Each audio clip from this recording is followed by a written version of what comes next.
Really, there's very few places on this earth that you would experience this sort of environment.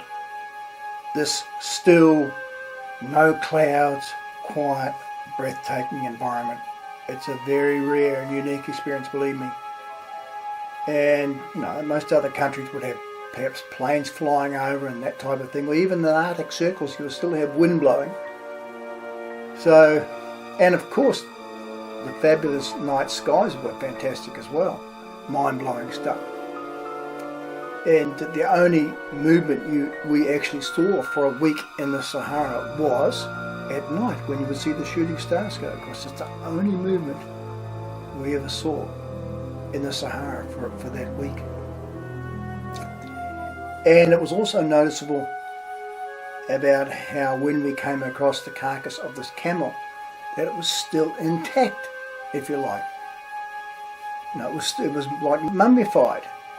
It was still nothing. It just looked like a shrunk camel, because there's no bugs, there's no flies, there's no bacteria. It just shrunk in a mummified state, because nothing rusts out here. There's no moisture.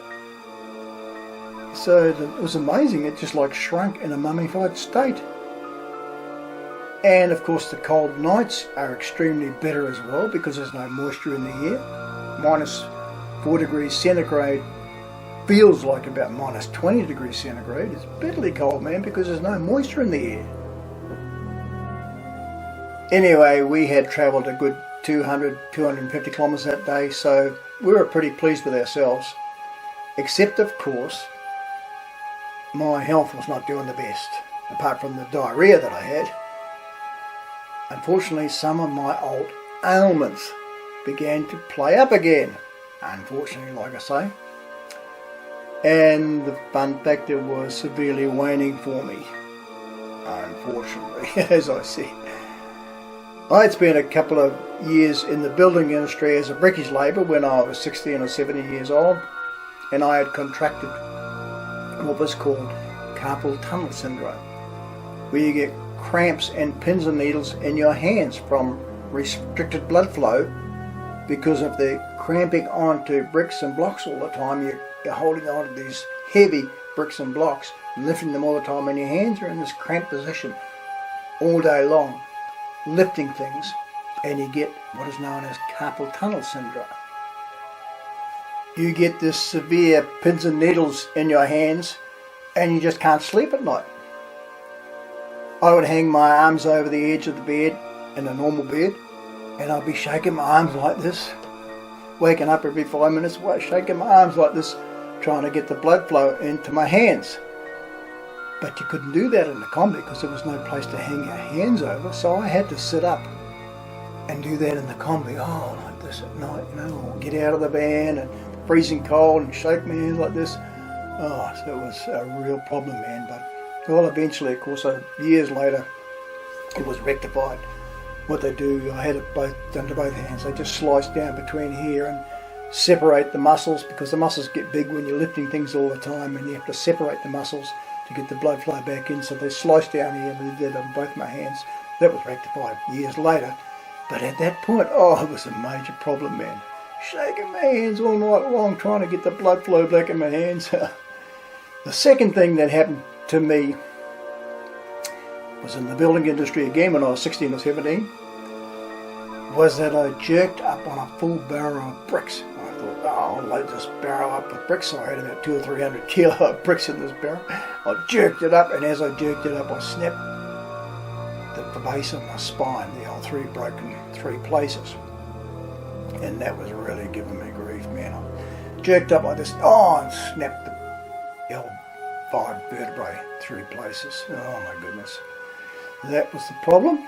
Second problem. And the third one, well, I was mixing up some mortar, again, when I was in the building industry, 16 or 17 year old, as a brickish labourer. Some mortar, some mud as we call it, on a job when I felt a severe sharp pain in my left knee. and I looked down, and there was blood flowing out the front and the back of my knee, front and back. And I realised I'd just been shot in my knee, man. Whatever it was went straight through my knee. Oh man, what was that sting in my knee? And as I felt the sting in my knee, I looked up, and there was a guy standing about 10 feet away from me with a ramset gun in his hand. Whoops, he said. Yes, the friggin' nail just smashed clean through my knee and smashed all the cartilage and wrecked my knee. In fact, if it had been a couple of feet higher, it would have killed me. Because with those ramset guns, you fire these heavy-duty nails. They can go right through half-inch of steel. You put it into those big pillars, and you fire a ramset gun, and he had a black charge on it. The black charge is the strongest charge, and it can blow a nail right clean through half-inch of steel. Those steel girders. So it was a strong charge, man, and went bang straight through my knee because he missed the pillar. Oh my goodness. So my knee was killing me at this point because I was really struggling with it. So suddenly I'm feeling all these ailments, and of course I'm sure it was because of the combi that we had been driving in, obviously for the last week or so, hours and hours and hours on end, and those severe tracks and terrain that we had encountered over that last week, like I say. It didn't help. All that bumpy terrain and that corrugation and everything, oh man, that would have been really severe on my back and on my knee. So even though we were having these amazing experiences, it was not without cost. And poor Paula must have been troubling for her too, me getting up every 5 minutes a night, shaking my hands like this, and poor trying to sleep. No, well, she did well. I mean, I was only in my 20s, man. I was a young man, and I was really struggling. I was struggling with also the rigid suspension of the combi, because we put 2 new heavy-duty shock absorbers on the back in England and another on the front, or the other way around. And so we had these heavy-duty shocks, and the suspension was rigid, man. It wasn't soft and bouncy. It was as hard as like this. Oh my goodness. And those seats in those combis are not that comfortable, and they're very tightly sprung. And so I was really feeling it, man. Oh my goodness. And so even though the Sahara was extremely exhilarating and challenging and exciting, it was tempered with my irritating ailments, unfortunately. And I became sadly distracted sometimes, which is a bit of a bummer, unfortunately. But my ailments did improve as time went on, so that's good. You know, you have your euphoric moments, don't you? And then you have your bummer moments. I mean, that's life. That's how life works out. The good days, the bad days. The euphoric moments, the bummer moments. So, well, we've not seen any other vehicles since we left Gardea more than a week ago now. And the only people we have encountered was at the oasis of Ain Salah. So that's the only people we had seen. So the stark loneliness of the Sahara becomes very real in your world, believe me. And you become very aware of the harshness for anyone who lives in the Sahara environment, and how frightening it could easily become. You could so easily get lost in the Sahara. Oh my goodness. And my admiration for the Sahara Tuareg people was very, very high, believe me. I had very high regard for those nomadic desert people. I had great admiration for them. I can just imagine crossing the Sahara by camel. What a daunting task that would be, man. I had such respect for those desert people, believe me. Actually, the small oasis settlement of Ain Salah that we were now so warmly fond of, having been treated so well by the locals yesterday,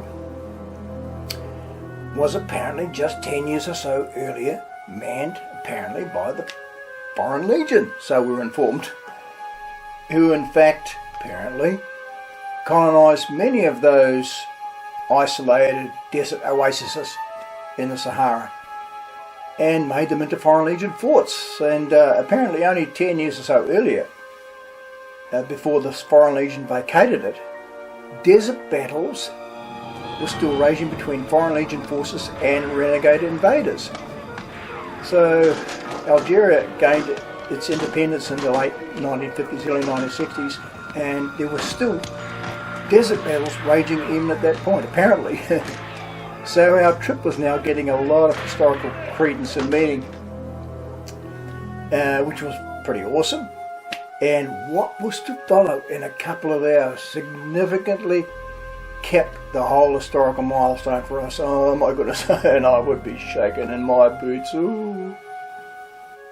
Well, as we had left Ain Salah in the wee hours of the morning, or the early morning, and been able to travel a good 30-40 kilometres an hour, which was really fast for the desert, fast for the Sahara.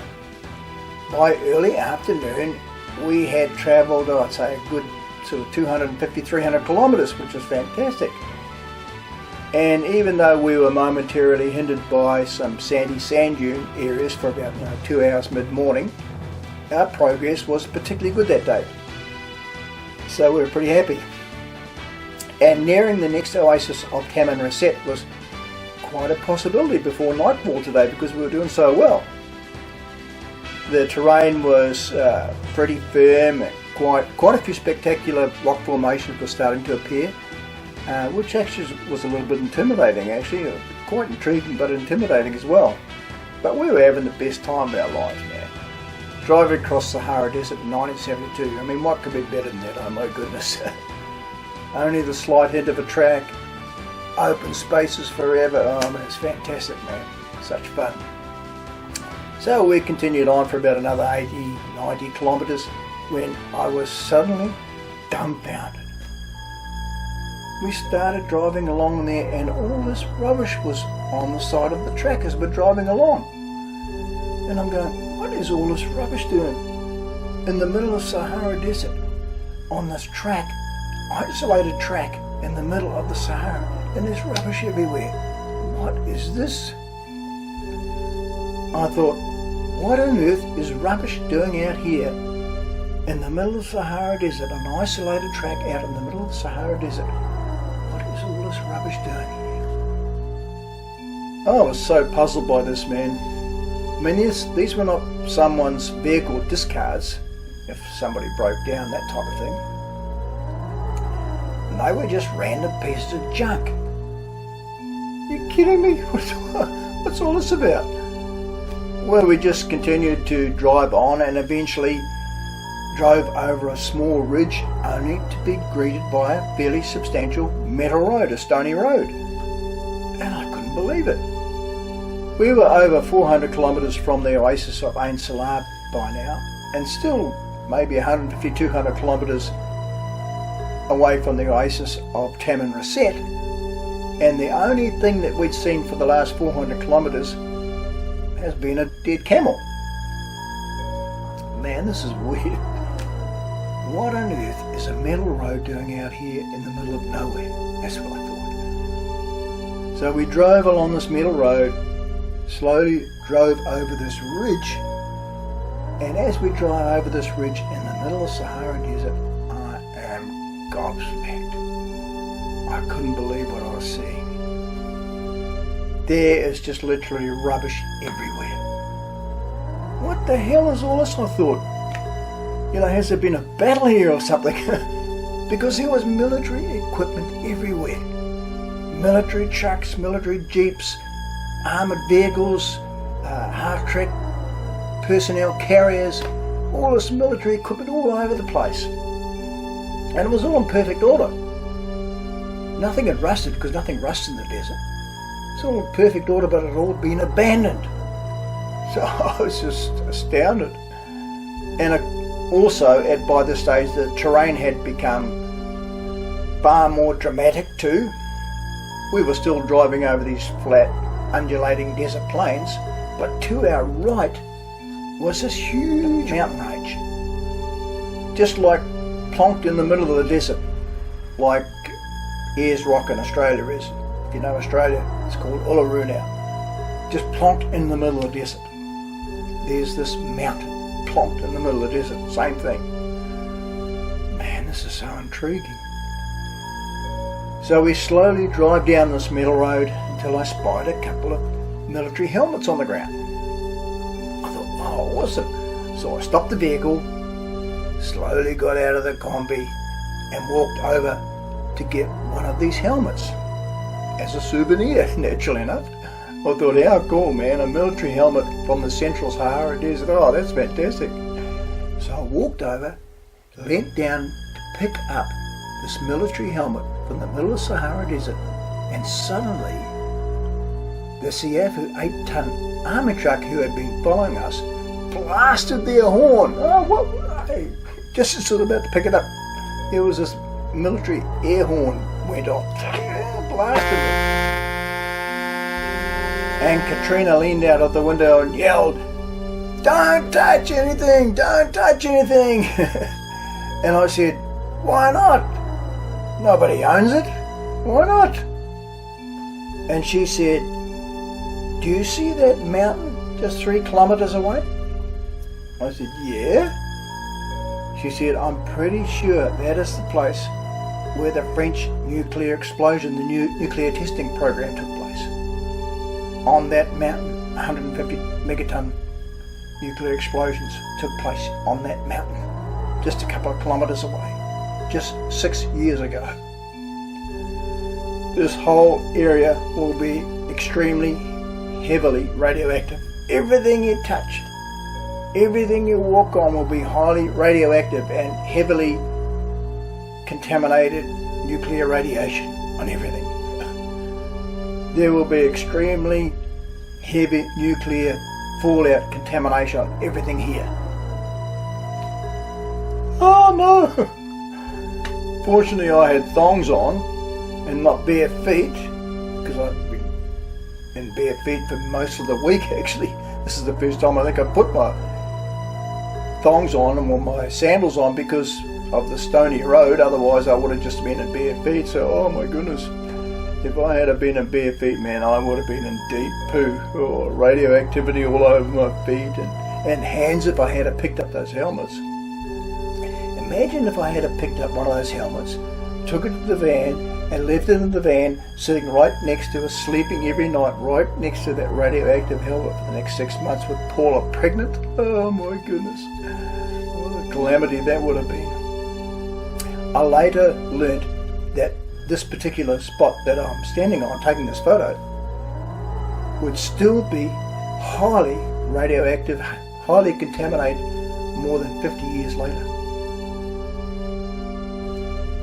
In fact, you can see here on the Google map where I was standing, and where at least 6 nuclear explosions took place, just a couple of kilometres away from where I was standing. And you can also see in this photo all the military machinery which was abandoned just 6 years earlier because of its extreme radioactivity and contamination. And unfortunately, over the last 60 years, passers-by like myself have been inadvertently picking up radioactive materials and using them to create things such as these trinkets here. People would pick up stuff and then go and make these trinkets, these type of trinkets, and sell them. So over the last 40 years, people have been picking up stuff and selling them.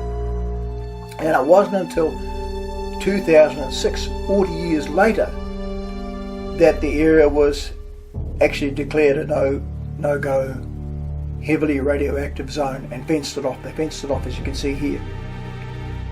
In fact, the radioactivity from the Sahara Hogar Mountain nuclear testing program stretched right across into West Africa and right up to southern Europe. The radiation and the fallout from the nuclear test went right up into southern Europe. That's how bad it was. So you can just imagine how intense the radiation would be here, just 3 kilometres from the detonation point. It's just no wonder they left everything everywhere. So would I. The nuclear fallout on this particular area would have been astronomical. Oh my goodness. And apparently over the last 50 years, literally thousands have died from being in contact with this heavy radiation area. And it's still, at 2018, still covers more than 1,000 kilometres of the Sahara, that radiation, that heavy fallout, even today in 2018. That nuclear fallout still heavily registers on God counters, as you can see here.